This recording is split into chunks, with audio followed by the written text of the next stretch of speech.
Welcome, everybody. This is TJ McCormack, world's greatest roofer, community manager for Roofer, here with another speaker spotlight with Jennifer Palmer, the CEO of Palmer Construction. Jennifer, thank you so much for joining me today and talking a little bit about Rise, but then also talking a little bit about you and your company.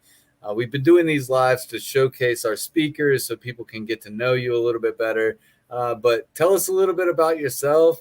What's your company name? What's your role? Just tell us a little bit about yourself. All right. Thank you, TJ. Again, my name is Jennifer Palmer. My company name is Palmer Construction. I take on the role as a CEO, but I also I wear every hat here as time is needed.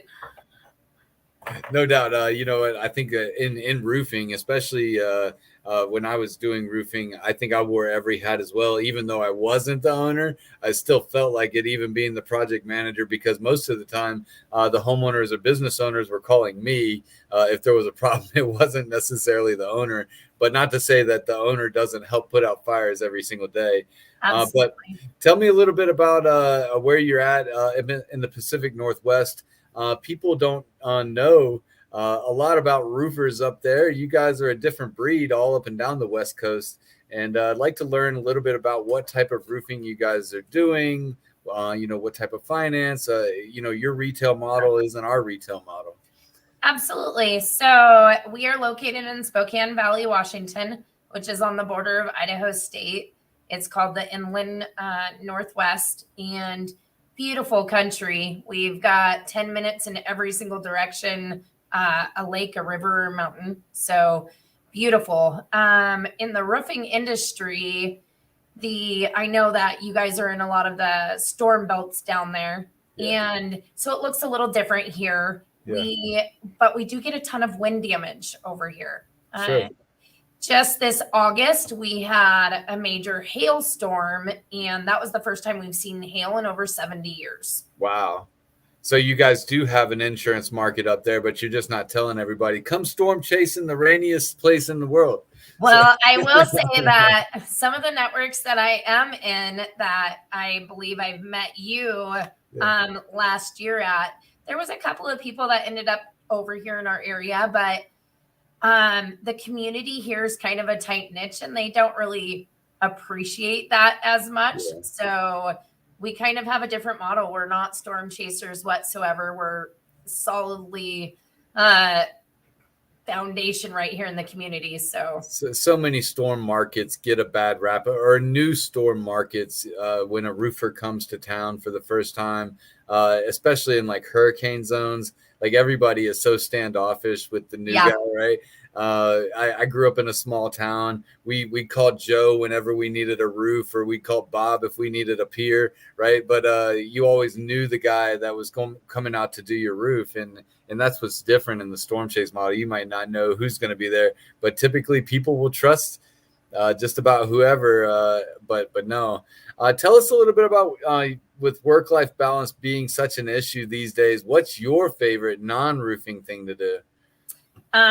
Spending time with my family. I am a mother of 6 kids. Wow, 6. Yes. And traveling, and really what consumes most of my time is watching my kids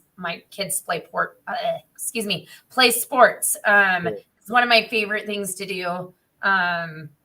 This year, my 13-year-olds played competitive fast pitch, so we did a lot of traveling for that. Yeah. And my 16-year-old's in Germany right now wrestling.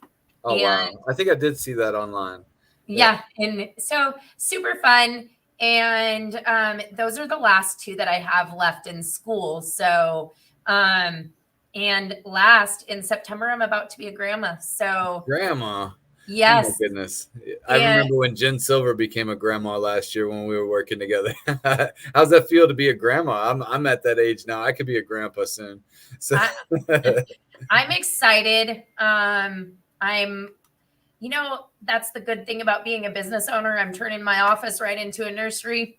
My daughter had to remind me that this isn't my baby, it's hers. Right. Well, you know what? But at least, she has somebody that can help you out.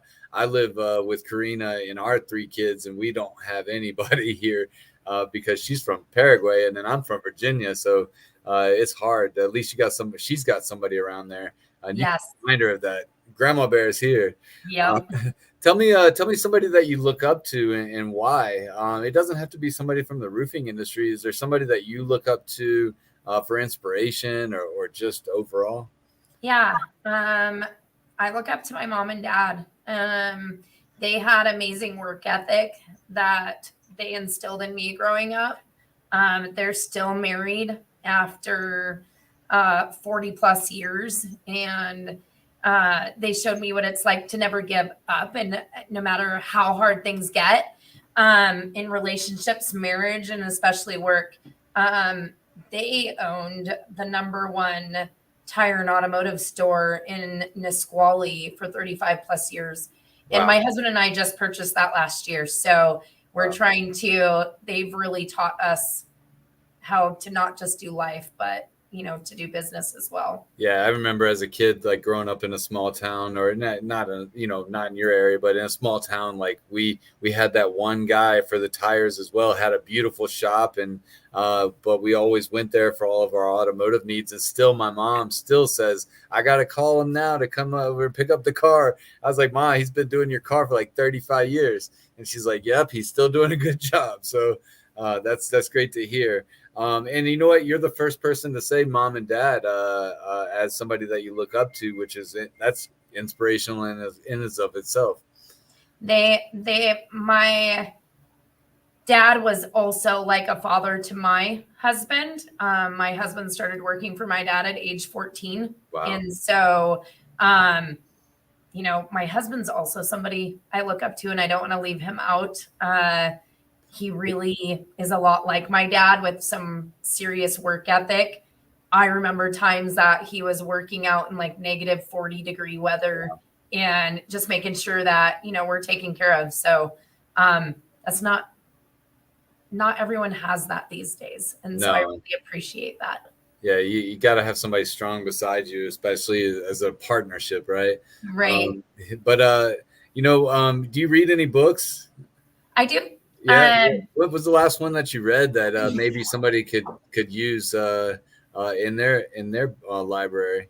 So I'm reading it again right now. I've read it once before. The 21 Refutable Laws of Leadership by John Maxwell. Oh, yeah. I always suggest it for people because it's a really easy read. Yeah. And especially in somebody in our industry, just entrepreneurship in general, leadership is really important. Inspiring leadership is the driving force behind a thriving company, right? People don't leave companies, they leave poor leadership. So one of our core values is willingness to learn and grow. And as a leader, I have to do that. I want to be the best leader I can. So it's a great book for everybody, and it's a really easy read. Yeah, John Maxwell, he's got a lot of amazing points. I've gotten to meet him a couple of times at RoofCon, and he's a great older guy. Definitely look up to those guys that are actually sitting down to write those books, because I wish that I had the time to actually write a book, because I think I could probably have at least 40 chapters by now. Of all of our life examples. Right. Yeah. Like I could just go back and start at 1997, but no, it's great to hear. What kind of marketing are you guys doing in your business, and how much of your marketing is organic social media? Well, I think that we don't realize how much is organic social media because, like we just kind of discussed earlier, everybody's kind of watching you. They want to do business with people they love, like, and trust, right? Yep. So your life is showcased. Yeah, somebody just said the world's greatest roofer, so there you go. Right. We just now are getting into like linking all our personal social medias with our business social media. Marketing, we're in the community. We are going to network events. We're here in Spokane, it's just a really big community. So right now we're trying to get involved with some ministries here that are for supporting sex trafficking, and the really getting involved in your community and networking that way and letting everybody know what you do, that word of mouth is huge. And then your social media just 100% just backs that up, because then people see that who you are and that you're real and what you're doing. So Yeah, it's organic social media has taken over the world, or what we were talking about earlier before we came on the live with the short form videos, where people can consider you inspirational and you never even heard from them or met them in your life, and they're telling you their life story just because of something they saw you produce, or even willing to buy a roof from you now. Without even ever really shaking your hand or getting to know you. It's an absolutely. So I actually have a question that just popped up here from somebody watching. Hello, Jason Martin, and he says, "What's your company's largest obstacle?" Um, our largest obstacle is people. Yeah, trying to I find think people or people working for you. working for us. Yeah, And so I think that's from talking with some other business owners here in the area. And I think that's kind of everywhere, that people are just really a struggle right now. yeah. Whether we want to, admit it or not, COVID was a huge impact on everybody's business. And I don't think we've all fully recovered from it. I'm not quite sure we'll ever fully recover back to pre 2020. It's hard to say, and if it is, like, we're going back, but even still, like, going forward, it seems like we've missed a couple of years. Yeah, we definitely have. And so, I mean, that kind of goes into, we're big advocates on, we offer more than just a job, right? Right. We completely instill into our people a well-rounded growth of spiritually, financially, physically, helping people grow in every area of their life, because we have to offer more than just a job now. And we want people to grow as individuals, so that way all of the rest, they'll do a good job here and they'll maybe stay. Are you guys doing W-2 or 1099, or are you employees or Both. subcontractors? We both. And so our crews are individually owned, they're subcontractors. Sure. We used to have in-house crews that were W-2 employees. We found that using subcontractors, and I know that it's for the community and for the customers, they look at that as, whoa, gosh, they're not your employees, but actually, because they have stake in the game now too, that is their company. And so therefore they do a fantastic job. They have stake in it. They want, their name is on the line as well. So Just because I used to say that just because I'm 1099 doesn't mean I'm loyal, right? Especially if I'm trying to sell my soul, or sell my brand to other people. They see what I'm wearing on my chest as my company and who I'm representing. And even if I make a mistake, I'm still going to go back to whoever it was that I was working for and ask for help. Somebody just said, "Why do you think people don't want to work? If it's not money, then what is it that you're doing to get their attention on your company?" So many people that I talk to, not just yourself, Jennifer, are telling me that they're struggling to find great people to come work for I think you just have to it goes back to organic social media too, right? Yeah.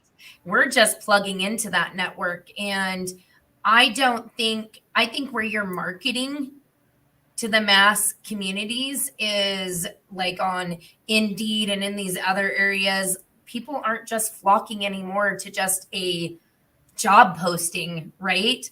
They see, I don't know, we have a bunch of TikToks on our that our office staff do. They want a good, fun place to work that's just not a job, right? Yeah.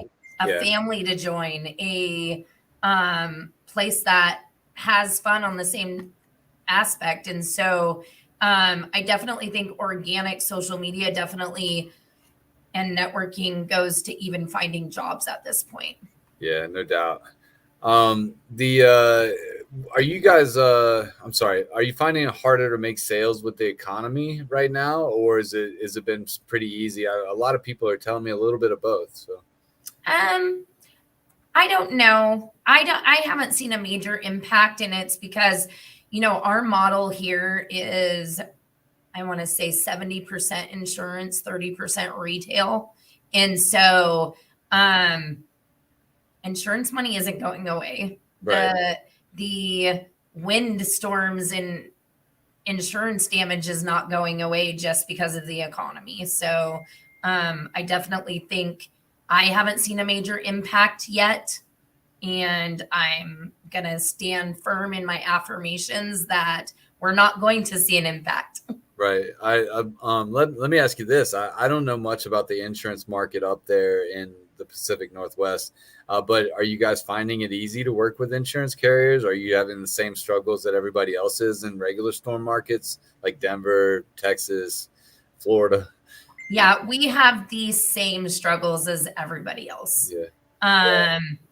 We I just was dealing, like, to give you an example, just today, I had an insurance company that was stating our governing entity that the city inspector's not enforcing certain codes, so therefore they're not going to approve them and we don't have to follow them.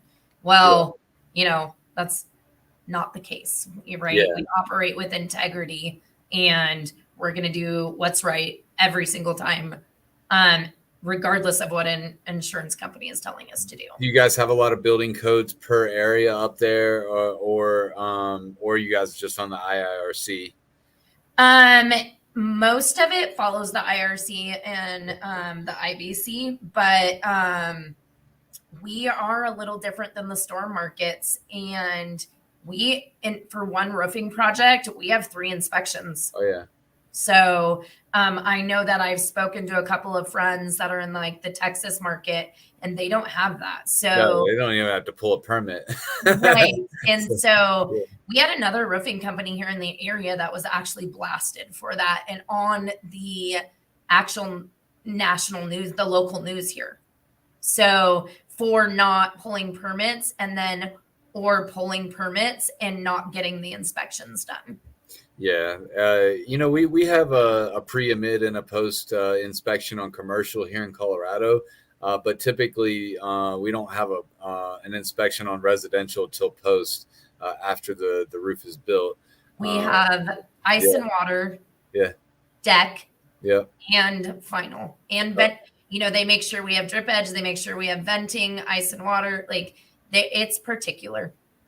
Yeah, we in Florida. I'm not saying we. I say we because I hope to move to Florida real soon. But Florida's the same way right now. They're definitely struggling with the inspections, the permitting process, just getting the job start to complete done, which is the struggle with most of the companies that are there. If you don't have cash flow, then you're not surviving because you're having to wait 6 months in order to get your roof get to the next point so that you can get the roof on. How are you educating your team? What are you guys doing for education purposes? So we do quite a bit, actually. So we have weekly meetings. Like I said before, we're really big on growing the individual person. And just in March, we took our whole entire team to win the storm. Oh yeah. I will take them to individual conferences. I'm taking everybody to Rise up in Seattle this month. My leadership team is going through the 21 refutable laws of leadership. We're just consistently feeding them. We're at work more than we are at home. So our work staff is our family. And so we want to make sure that they are, essentially whole in every area of their life. Well, remind me before we get off this call to talk to you about your team coming and how I can help with that. But I want to remind myself not to forget that. But yeah, it's great. I was always a big proponent of making sure that I went to all of the different trade shows as well. I think trade shows are changing, hopefully for the better, so that more people are getting a great educational experience, making sure that the vendors are promoting what they're selling the best way possible. But you put a lot of investment into your team when you bring them to those types of events.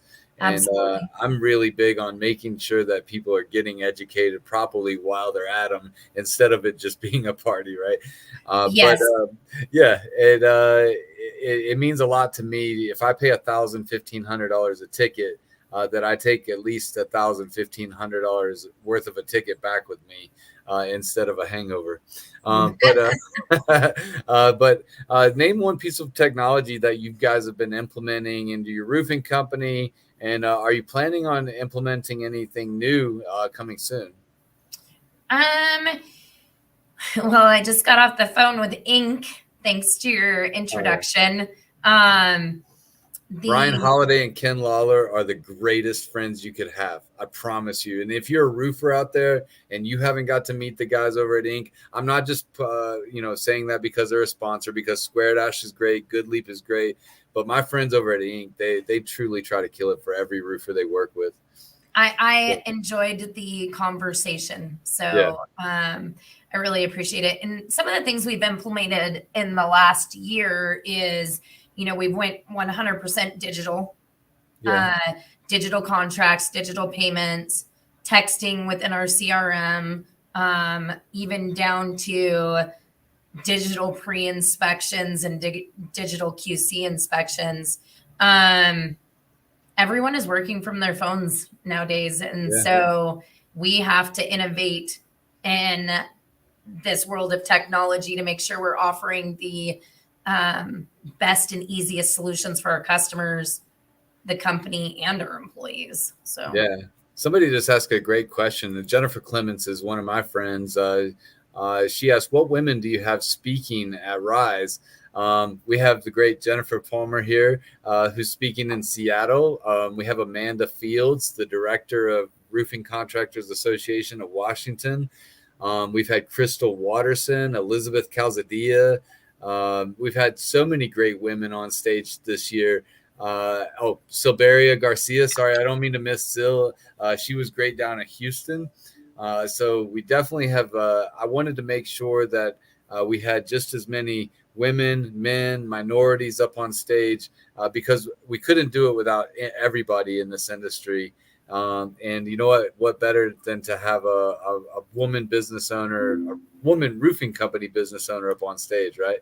So, what? and if you guys have not heard Liz, like, she is fantastic. Yeah, She is a friend of mine personally, yep. and she's been a great her businesses have been a great addition to our business as well. So Her business exploded the same year my business started, which was in 2020, back during COVID. I met Liz for the first time. David Summerly, he's like, "Hey TJ, we got to go to this event." We were at Grant Cardone's 10X, right? oh yeah. And he's like, "We got to go meet this person named Liz Calzadilla in this little bar." And so we went down to this little mini bar inside of a casino, and I met Liz for the first time, and I was blown away. I didn't know that at the time she was so young. I And know. she still is, but 3 years ago, it doesn't seem like she's grown tremendously in that amount of time. So if you guys are looking forward to a great speaker at this event, it's definitely Liz. But you know what? I can't say enough about her. She's been a friend of mine ever since that day. Right. But tell me a little bit about what you think about technology and how it's changed the roofing industry and how you do business. For us, it enables to obviously streamline the process, to make things easier on our customers. Sure. We don't have to go back out to properties over and over again. We can literally text a customer and right from our computer, send contracts, sign digitally, collect payment right over that. So we do a lot of two-person touch, Yeah. because I strongly am against same day close unless they just are really Our customers are very, eager just to get. I'm a same day close person like myself. Like if Yeah. you come to my house, you better be prepared to close me right then and there, Right. collect a check, and let me sign a contract. But not everybody's that way. Sure. And so I believe it gives us the opportunity to not have to do that, Yeah. because now I can follow up with you from the office and do all the same things. I signed contracts with one of my customers was um gosh, she worked out of country, and I was in a hotel somewhere. She was overseas and she had a rental property, signed contracts digitally. That makes things life Yeah. easy on everybody. Yeah. Um, I pissed a couple of roofing company owners off in my time as well. I'm not the one call closed kind of person, and I'll be the first to say that when I go to a house or a business, I tell the business owner or the homeowner that we're not going to sign a contract until I right. have the numbers in front of me and know exactly how much they're going to be charged in order to sign that contract. That's also different from a retail game, right? But I always wanted to make sure that I knew and the homeowner knew exactly what they were getting themselves into. And then that also built trust that I was going to show up for the insurance adjuster meeting. I was going to show up when I told them I was going to be there to get measurements or pick colors and do all of the things that are needed prior to a job getting started. But that also builds a great relationship. And I feel the same way. I don't like contingency agreements on a first call because, those people, they don't trust you yet and they really don't know you yet. So good No, call on the 2 call touch. absolutely. I think it's very important. Another area that digital has worked for us is, like I said, I'm going to be a grandma. My daughter works for us. She's in sales. And so as she started to show and didn't necessarily want to get up on the roof, I Yeah. mean, we had drones up there doing the Yeah. inspection for us, digital measurements. All the world has innovated 100%, made our job way easier. Yeah, no doubt. It definitely has changed a lot over the past few years. Um, you know what? To close on your end, Jennifer, to give us one piece of advice or a word of wisdom that you can share with aspiring roofing contractors, owners, or salespeople who might one day want to build an empire. Um, I would say set your core values, live and breathe by them, hire and fire off of them. Um, Set your goals of what you want your company to look like at your sale date. So, not saying go sell your company, but have a goal in mind. Like, I want this company to be a $10 million company. Okay, perfect. What does that look like? Yep. Um, Dissect it backwards, label out your organizational chart, each role responsibilities, processes, and KPIs. Build it up front, because a lot of people go into this industry just going, I'm just going to go run a business and I'm going to make money and I'm going to collect it. If you do not have a goal and plan and set your core values so everybody knows who you are and how you operate, it's hard to grow and have your team represent who you are. Yeah, no doubt. Well, that's truly a great statement to close it out here. Let me just go over a little bit about what's happening next week. Tomorrow I'm flying to Orlando for the Florida Roofing and Sheet Metal Conference. So if you're in Florida the next few days, say hello to me.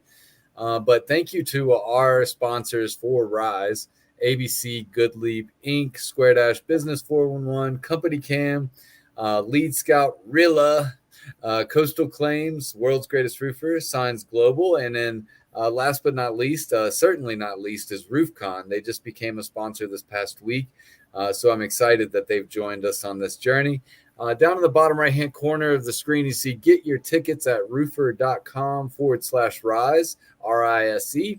And, we'll look forward to seeing you guys in Carlsbad on Tuesday, Carlsbad, California. And then my first time in the Pacific Northwest in Seattle on Thursday. I'm looking forward to getting to see some of those Goonie views.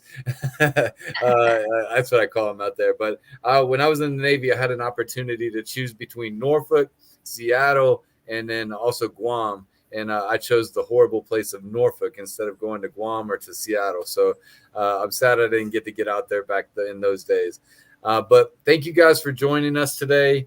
We went a little bit longer than we normally do, but it was a great conversation. We'll look forward to seeing Jennifer on stage next Thursday in Seattle. Thank you guys so much. Jennifer, hold on one second. I'm going to end the broadcast and then we'll have a conversation. Perfect. Thank you.